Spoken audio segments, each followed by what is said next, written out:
Greetings, stranger, and welcome to the Foreign Quarter of Absalom. This district is always the most popular among tourists and other visitors to the city, because here there is always a place to remind you of home nearby, regardless of how far you may have travelled. The city at the centre of the world has developed its own culture that I have been showcasing over the last couple of days, but other nations have always carved their own corners into its vast domain as well. Many of these are to be found here.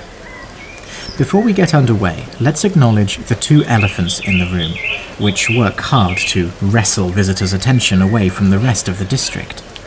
Yes, here we will find the Grand Lodge of the Pathfinder Society, quite possibly this planet's most influential private organization. Moreover, the legendary fighting arena, known as the Irorium, is also to be found right in the center of the Foreign Quarter, and it is more popular even than the Grand Lodge as an attraction. I promise you that we will spend ample time admiring both sites, and I would even like to conduct a separate, dedicated tour to at least examine the Pathfinder Society in excruciating detail, but both my heart and my tour also make space for the almost 24 other points of interest that have their homes here. After all, the Foreign Quarter's quotidian ways of life have almost nothing to do with the arena and even less with the reclusive society, so it is in everyone's best interests to maintain a healthy awareness of these other locations and activities too. In fact, if you were to go around this district asking after Pathfinder agents and wayfinders, you would likely be greeted with some hostility, something on which I will expand when the carriage reaches the lodge itself. For now though, let me tell you about this tour's route. We are currently situated on the border with the coins, with the Grand Bazaar behind us. I will guide the carriage in a fishhook shape, heading southwestwards at first and arcing towards the Pathfinders before curving about to face the northeastern end of the district. Then we will make our way in more or less a straight line past the Irorium and towards the Ascendant Court, which will be the final district of Absalom proper. So, hop onto the carriage, and let's begin. As we head towards our first true point of interest, let me take this opportunity to tell you a little about the district as a whole. The Foreign Quarter did not emerge as a distinct part of Absalom organically, but rather by the design of the District Council. What do I mean by that? Well, you must understand that living as a foreigner in Absalom is difficult, especially financially. You are unlikely to notice anything as a tourist spending loose change in a curated room, but making the city at the center of the world your domicile can be an incredibly difficult commitment despite the appeal, because everything becomes more expensive. Taxes are higher, property and land are more expensive to you, and tuition or commission fees from unions, already a burden on many citizens, are often crippling to foreigners. And this is by design, of course. The Grand Council is responsible first and foremost for its own citizens, and enshrining a competitive edge to local Absalomians is a tried and true way to garner fees and favour within the city. However, this District Council saw an opportunity. Notice that the Foreign Quarter is situated perfectly for many outsiders. It borders every important district in the entire city. Before the district reorganization, it even used to border the puddles for a total of 7 other districts touched by the Foreign Quarter road network, more than any other.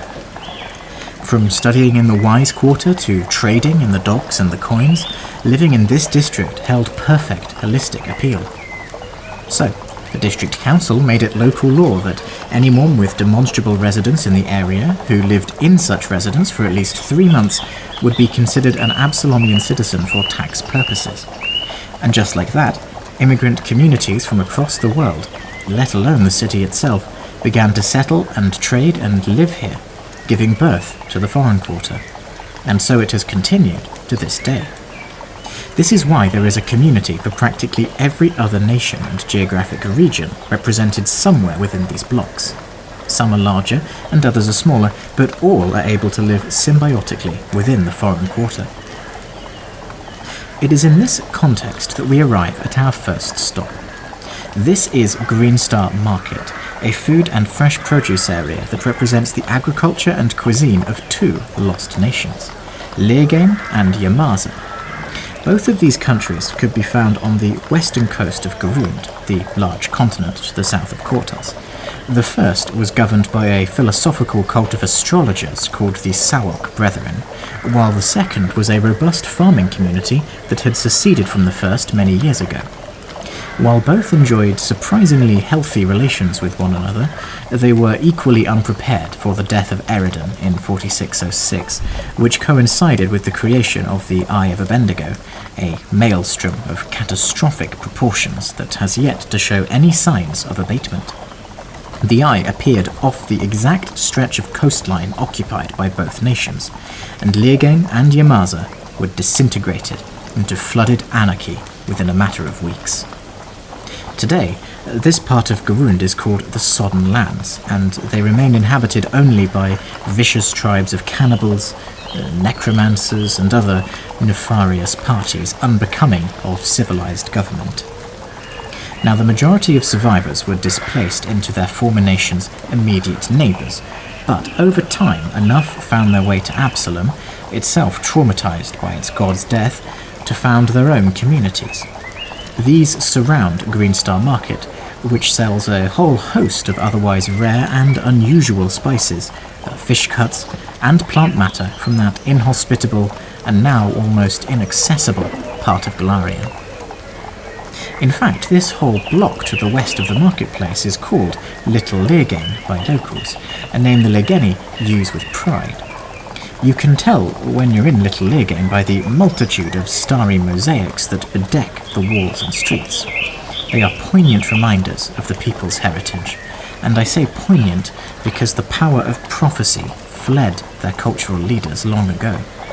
Eridan's death may have triggered the maelstrom that destroyed their home, but it is the decay and loss of their beloved culture, their belief in prophecy from the stars themselves, that cuts most deeply. Of course, this loss was not restricted to the astrologers of Lirgen, but when the Sawok Brethren's leadership conducted an expedition to their former home state in a desperate attempt to understand the causes and effects of the catastrophe, the entire leadership committed suicide in response to whatever they discovered there. Dejected and leaderless, it is a testament to the Lirgeni's resilience that this block has endured for as long as it has. A silver lining, if you want to think in such ways, has been a rekindling between the Lirgeni and the lizard folk of the Magwani Expanse, whose historical relationship with the human nations there is not what you would call strife-free.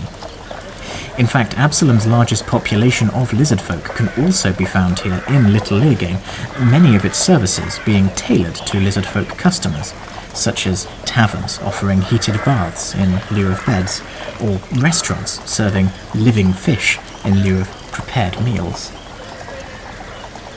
Now, these next few blocks are instead dominated by cultures from the other side of the world. Welcome to Tiantown, the heart of the East here in Absalom. If you are looking for authenticity in items, food, or services hailing from the Dragon Empires, then you make your way here. Please remember that Tianxia is not a single country, a fact often overlooked by casual observers here in the Inner Sea region, but rather an entire continent containing countless empires, kingdoms, and other polities all vying for power and control, much like the ones here. Nevertheless, being so far away from Absalom, the various communities and ethnicities that have settled here from Tianxia over the centuries have tended to aggregate themselves around these blocks.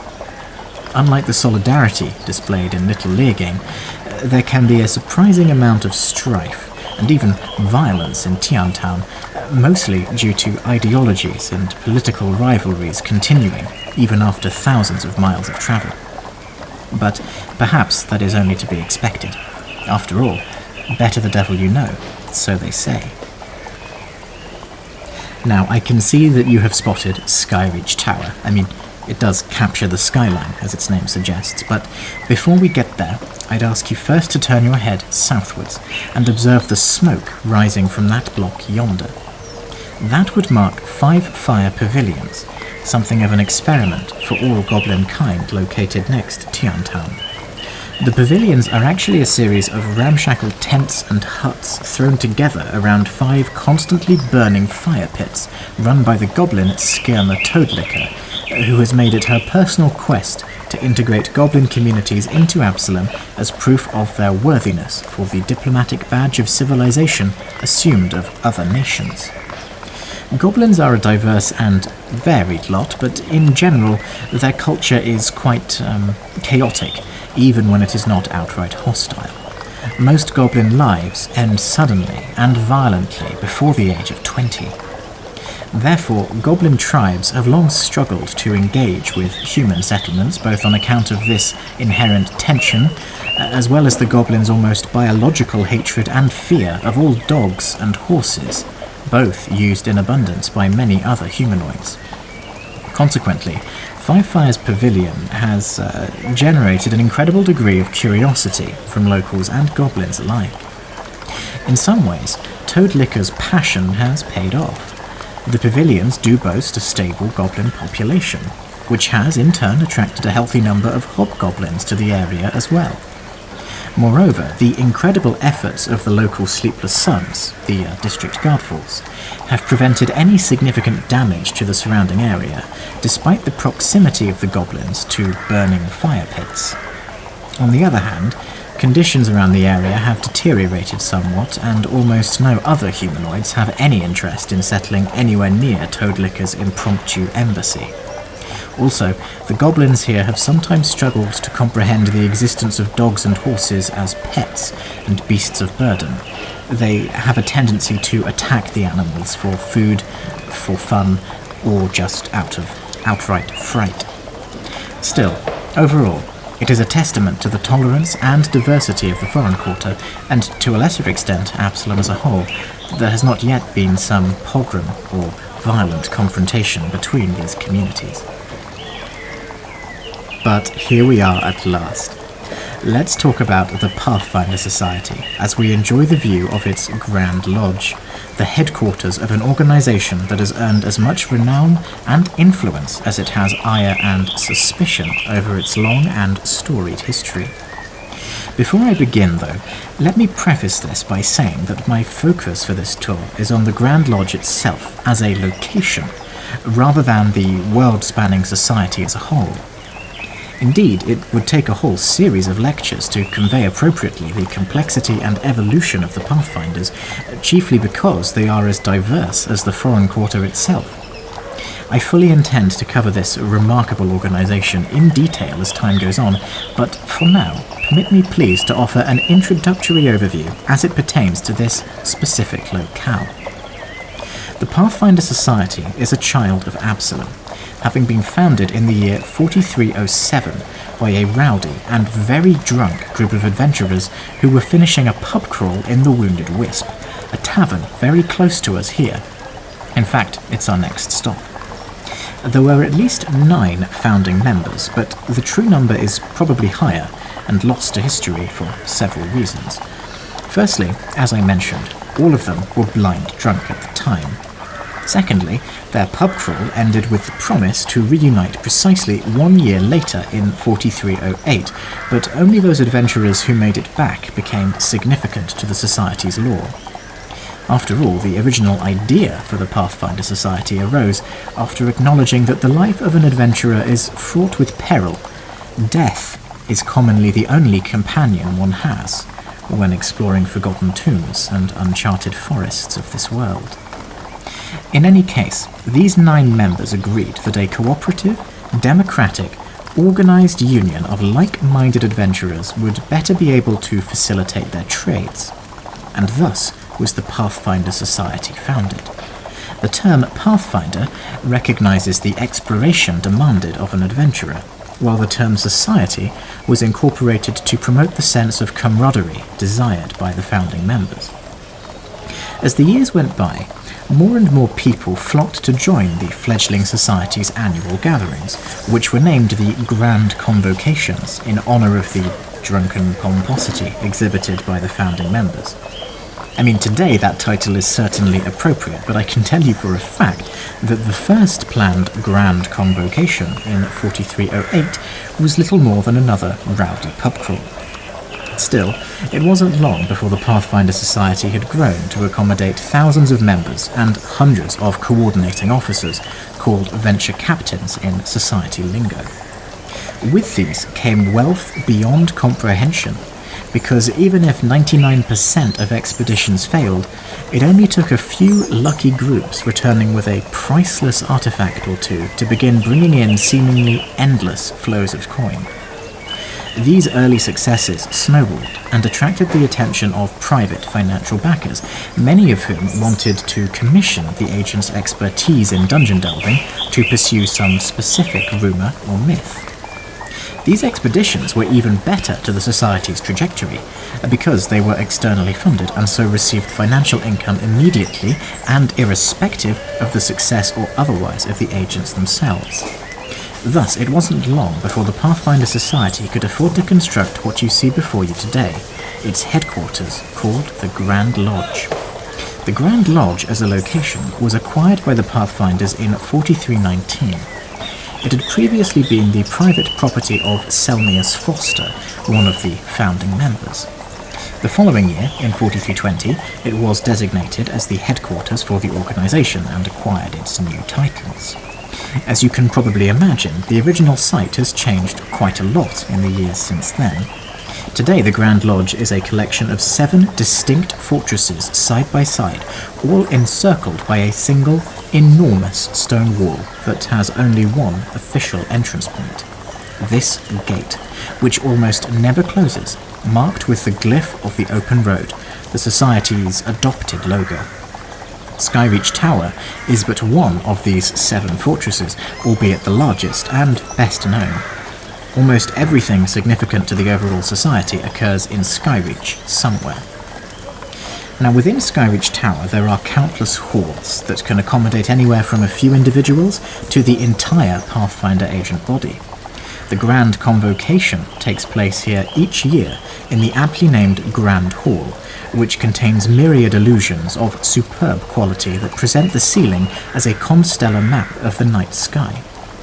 The seating inside ranges from formal dining chairs to simple cushions to hammocks strung between pillars, representing the diversity of the agents who occupy them for meetings.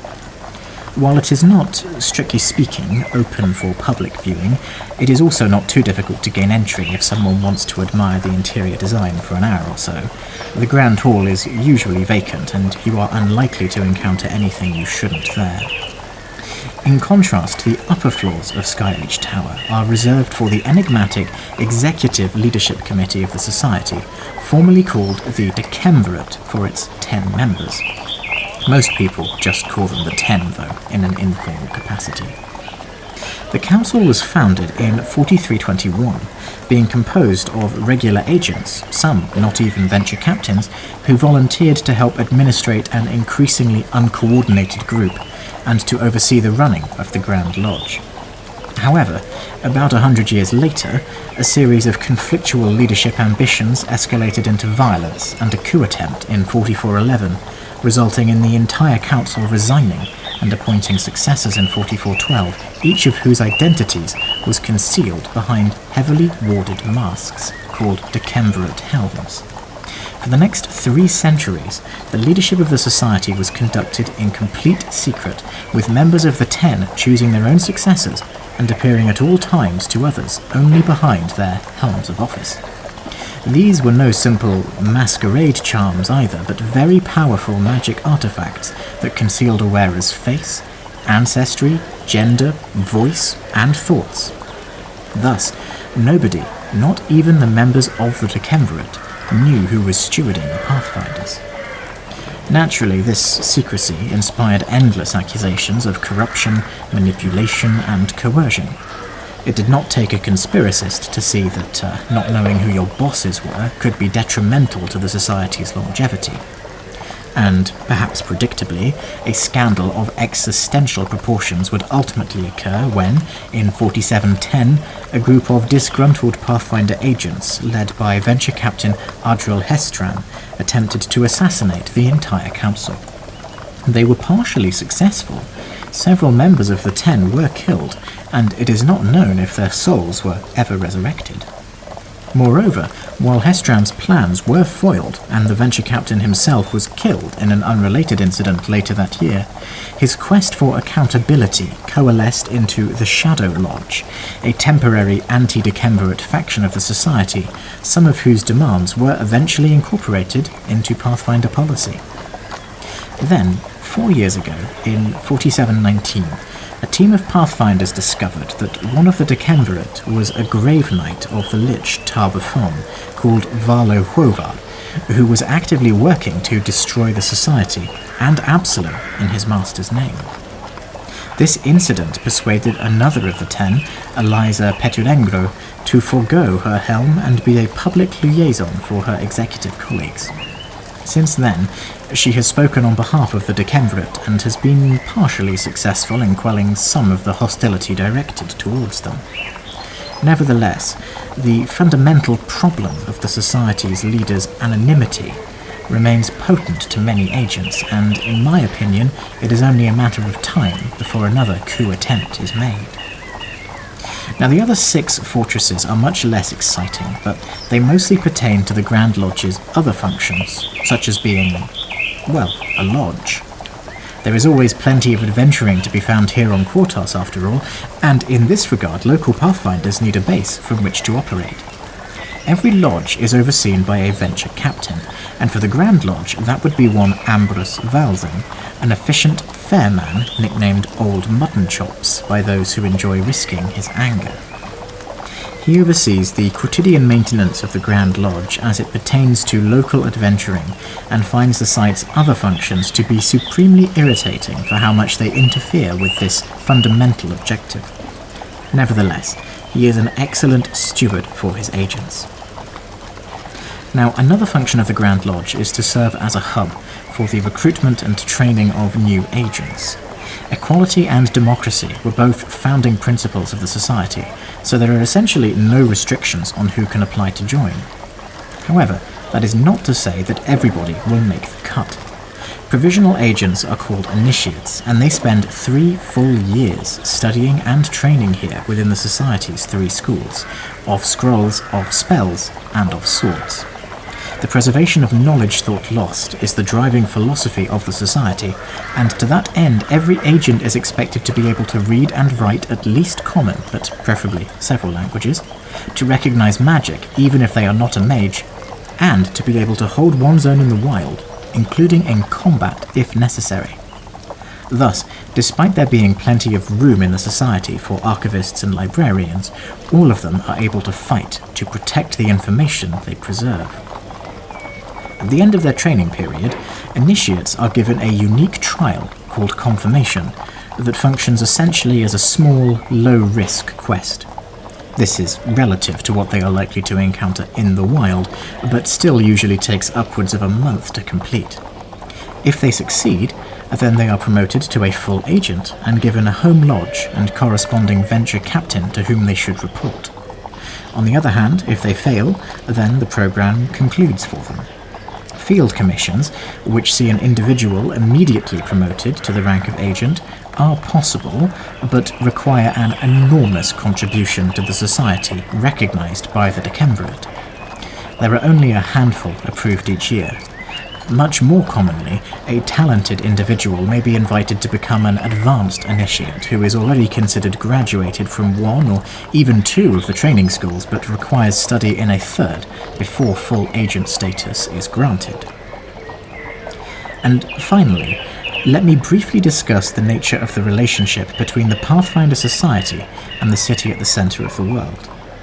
It is no coincidence that the estate of Selmius Foster was selected to be the headquarters of the Pathfinders.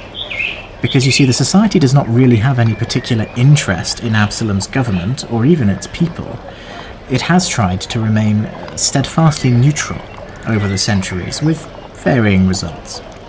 In general, the society is tolerated with reciprocated neutrality, though certainly it has acquired no shortage of notable local patrons and backers over the years, such as House Blackross.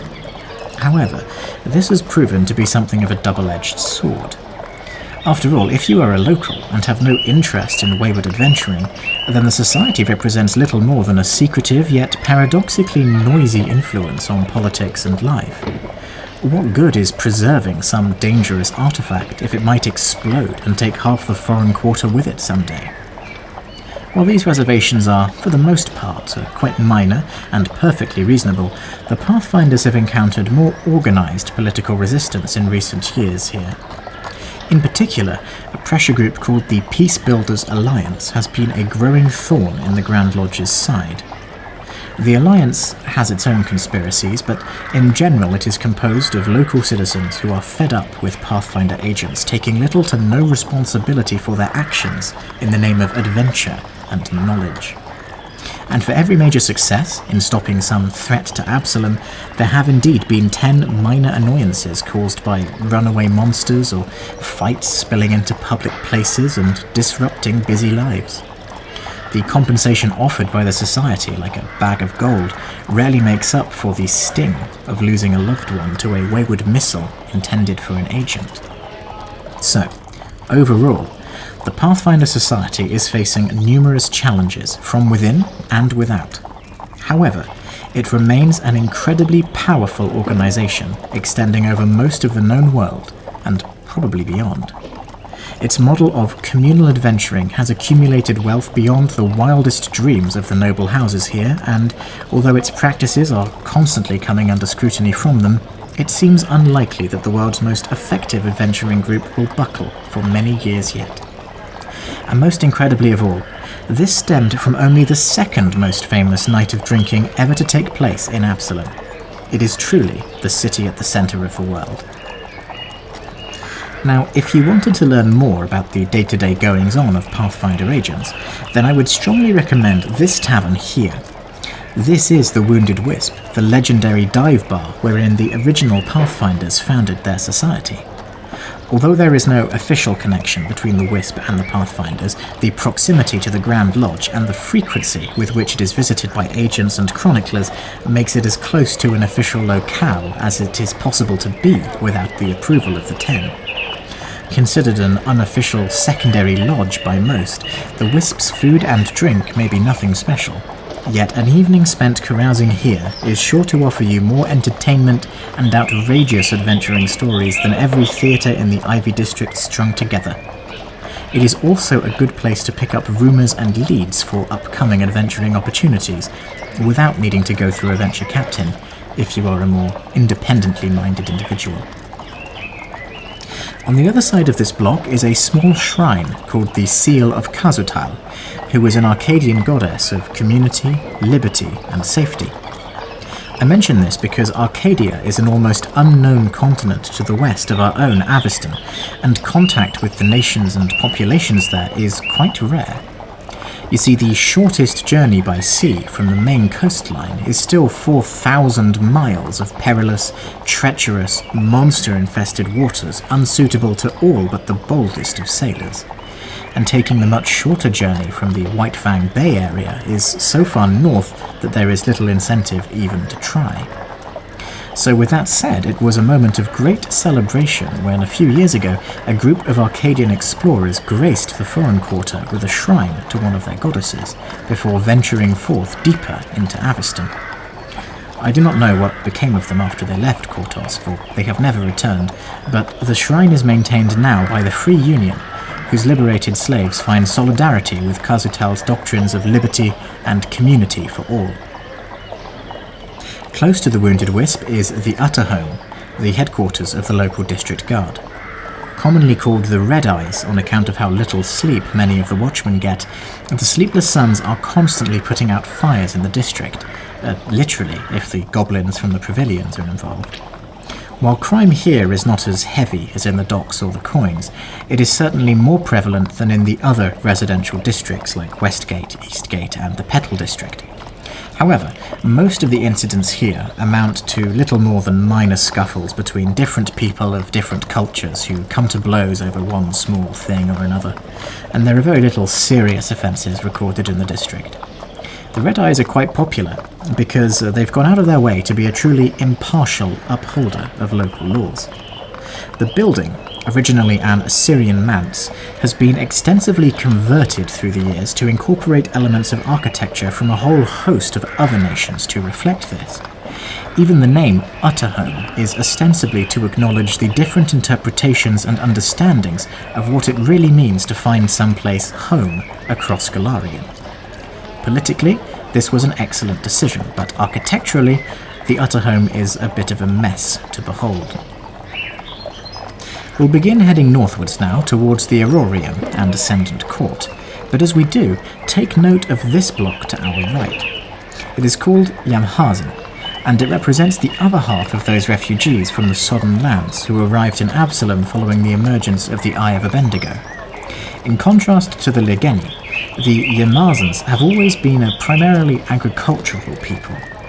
While most of them did not settle in Absalom, those who did struggled with its urban environment for many years. Being unable to afford settlement in Green Ridge and Eastgate, where the green spaces might have been available to them, their talents were wasted in the Foreign Quarter. Consequently, the community here was stalked by poverty for many generations, and it earned a prejudicial reputation as the bad apple in contrast to the Lirgen. However, in time, they learned to adapt the spaces of their small townhouses and rooftops, until now the whole block is brimming with life. While by no means wealthy, the Yamhasin community has flourished by cultivating and selling their traditional herbs and spices from the comfort of their own homes. It has been a remarkable achievement, albeit one hard-earned over many generations. And as a bonus, the population here long ago shed the caste system that had stratified their people for centuries, whereas other Yamhasin populations in Garund retain theirs to this day. Now, a couple of blocks eastwards from us would bring you to the Foreign Quarter Council Hall, the seat of the Foreign Quarter Council. It is chaired by Nomarch Tormen Iates, who is easily recognised by his enormous frame. He weighs almost 500 pounds, and is often seen being carried by a team of several strong female gladiators on a litter. The Nomarch is an avid gambler and sponsor of the fighting pits, but only ever funds all-female teams. The reasons for this are rumoured to be deeply perverse, so it would be best not to ask after them in the Nomarch's presence. The Council Hall is more notable for its extensive diplomatic offices. Absalom's diplomatic minister, High Councillor Feridan Severus, ensures that space can be found for the staff of foreign government representatives if there is not enough in their respective embassies, or if no embassy exists. On the other hand, a couple of blocks westwards from us would bring you to the Fenworth Gameporium, the city's premier location for card, dice and board games of all varieties, for all ages. Although tabletop gaming is not unique to Absalom, it does boast an especially hungry market, and in recent years the Gameporium has felt compelled to design ever more complex systems. I am told that they specialise now in games that require the use of dice quite distinct from the standard six-sided pieces familiar to casino tables. 4, 8, 10, 12, even 20-sided dice are quite normal for Fenworth games, it seems. Perhaps you should investigate one of them when you find some downtime from your regular adventuring. Of course, you may instead prefer to engage in some hearty drinking and brawling in the finest Foreign Quarter tradition. If so, I recommend a tavern just north of the Gameporium called the Crimson Coin. It is famous for its deep earthen pit in its centre, whither anyone can venture if they desire to test their mettle against the house's champion pugilist, currently one Undrul Vosh. The proprietor of the Crimson Coin is actually the Nomarch Tormen Iates, and purely coincidentally, I am sure, his tavern is also the only place in the district besides the Irorium where gambling on arena matches is legal. Now this copse of trees to our right serves as the home to the School of the North Songwind, a small branch of the Magambia Academy in Natambu, a nation in Garund. Despite what eccentric wizards on Aveston may claim, the Magambia Academy is actually the oldest known school of magical learning in the world, having been founded almost 7,000 years ago by the legendary figure Old Mage Jatembe, whose significance to Garund is comparable to Eridan's to Absalom. The Academy pursues Jatembe's teachings on the nature of life and the universe by offering a curious fusion of arcane and divine learning. Here in the Foreign Quarter, this branch also serves as an unofficial embassy for Natambu as a state, offering cultural guidance and diplomatic counsel alongside magical instruction. You can see how the design of the school respects and gives way to the Path of the Trees, much as the Circle of Stones respects the Grand Holt's path in Eastgate. Instead of modifying the trees in any way, the philosophy demands that cloth is wrapped around their trunks and hung from their branches, which can then be tempered instead. As we approach the Irorium, which looms now ever closer as we advance northwards, you should first appreciate the whole economy of violence that has risen alongside it. Take this site here, for example, which trains anyone who can pay in the art of swordsmanship. This is Blackblade's, named for its founder and head instructor, Benkhal Blackblade. Once a member of the Pathfinder Society, and quite a successful one at that, Blackblade left the adventuring group to start his own martial arts school. It quickly became a runaway success, with classes taking place from dawn until dusk. A payment of 5 silver talents each week will secure your place in 2 classes, but to train any further, you will first need to demonstrate progression and promise alike. The lucky few are then hand-picked by Blackblade for private instruction away from the open courtyard in the interior training rooms. These senior students can then begin to work as instructors for classes themselves, thus earning back the investment they paid at the beginning to learn the art of the blade. And here on the right is the Foreign Quarter's District Courthouse, which can comfortably boast of having some of the best trained lawyers and judges in the city. You see, the cases that reach the courthouse often concern the laws of other nations, given that so many of the plaintiffs and defendants are not Absalom citizens. Even though their home country's laws do not apply on district soil, it is nevertheless important for the judiciary here to understand the context in which offences are alleged to have occurred. Things can become especially difficult to resolve when neither party is local to Absalom and both are from entirely distinct legal systems. Consequently, the Sleepless Sun's patrol routes regularly encircle the building, and the guards are also hired to be additional bailiffs in the likely event of a scuffle in the courtroom. Now, here we are. I can delay the excitement no longer. These 200-foot walls, towering above us, encircle the Irorium, the greatest fighting arena in Golarion. The statues that stare out across the district are all gladiators who have earned their place in the history books and been commemorated eternally for their service. Violence and death have been captured and commodified into awesome spectacle within these walls. Inside, an enormous field of battle is maintained in perfect condition, surrounded by thousands of spaces, waiting eager crowds. The gambling that is facilitated by the Irorium dwarfs that of Absalom's largest casinos. Nothing comes close to the animus and zeal of an audience baying for blood. Naturally, there are those who find the practice distasteful, even repugnant. They point out, quite rightly, that there are no checks in place to prevent desperate individuals from signing up to fight in some form of suicide by gladiator, all whilst clinging to the false hope that untrained fighters could ever do well in the pits. Yet that is their right, and there is something unique about witnessing controlled violence and regulated death that gives fighting arenas an edge over all other forms of entertainment. So long as that does not change, neither will the Irorium or its many supporters. So, how does it work? Well, once a gladiator has signed up, they report to the Master of Blades, traditionally a seasoned veteran of the ring themselves. However, currently, that title is held by one Ganfan of House Keflin, a businessman whose primary interest is not so much in the welfare of his fighters as it is in the amount of coin he can skim from them. Indeed, the reputation of the Irorium has suffered these past decades as the corruption of rigged fights and fraudulent shows has become ever more rampant. Nevertheless, for a novice gladiator, these are all of little concern.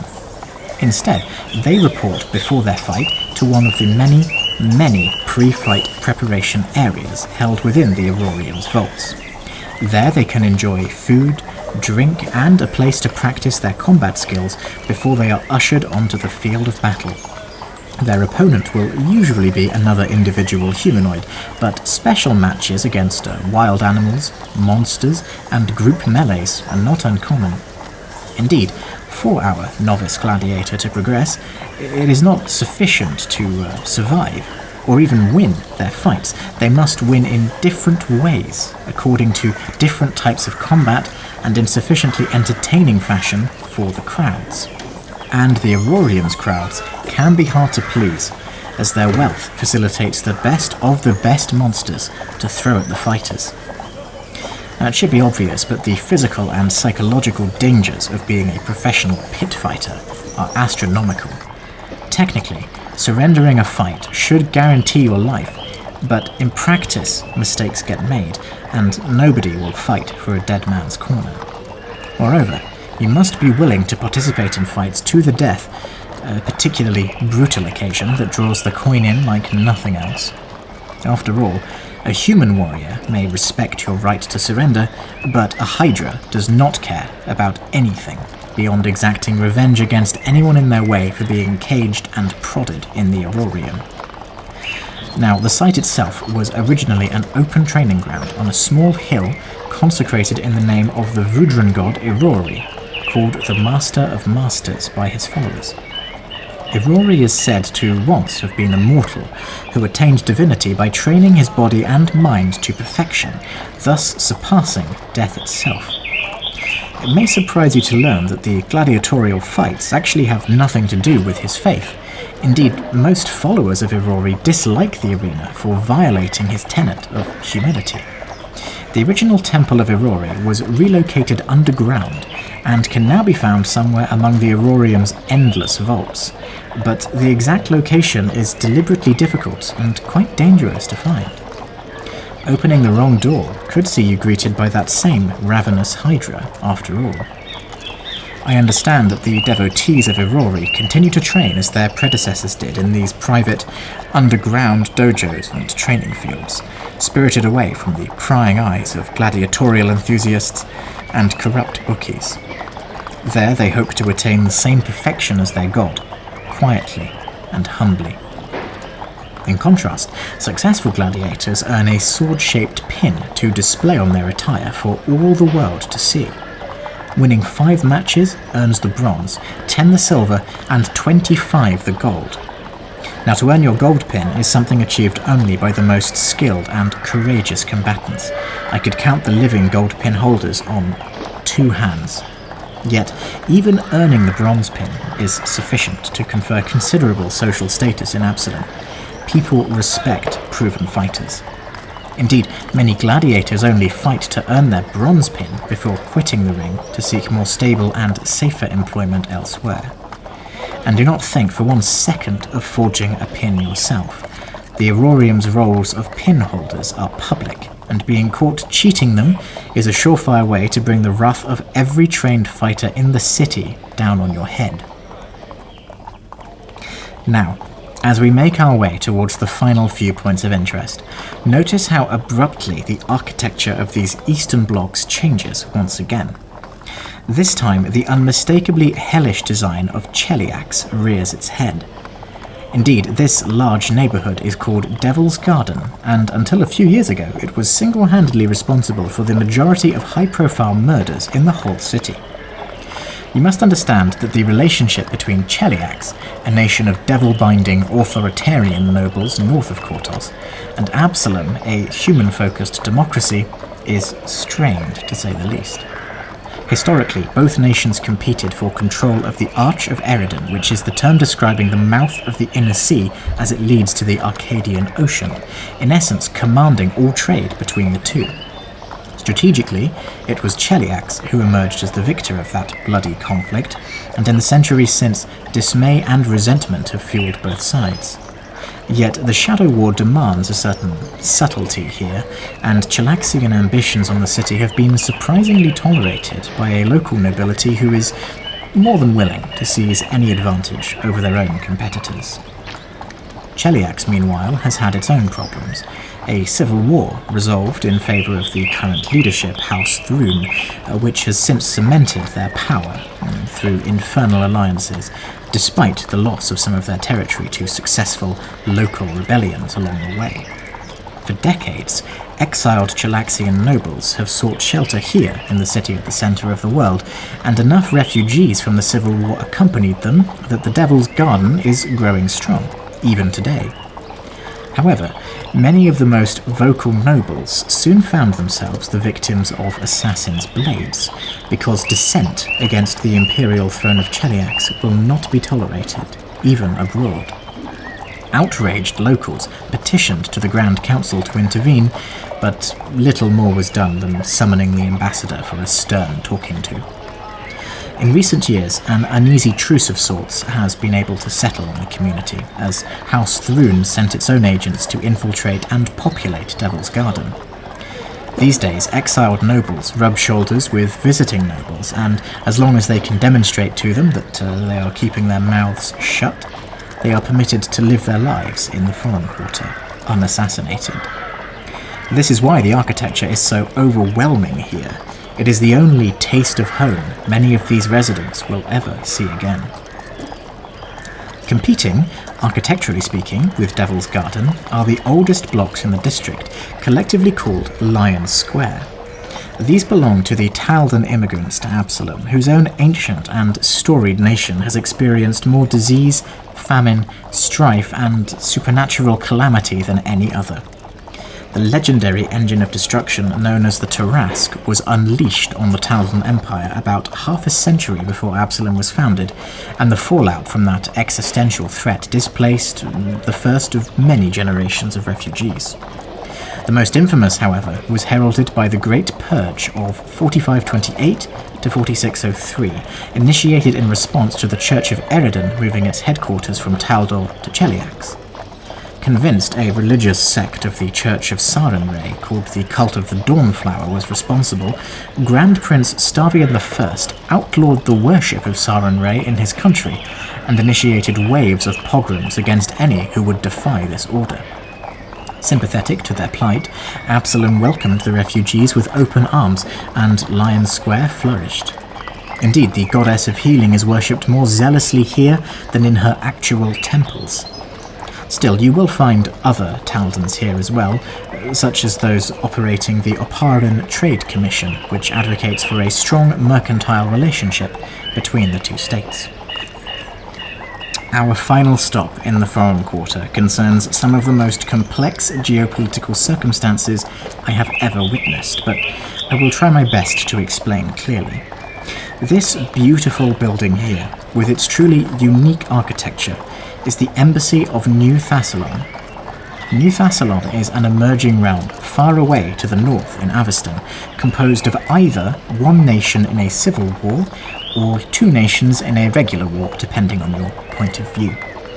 You see, the original Thassilon was a vast, powerful empire founded in the centuries before Golarion was devastated by the Earthfall meteorites. Ruled by wizards of immense power, wielding a unique form of arcane magic they dubbed Sin Magic, these rune lords were able to survive the Earthfall catastrophe by hiding themselves deep underground in a form of suspended animation. Unfortunately, their servants perished, and so nobody revived them from sleep for many thousands of years.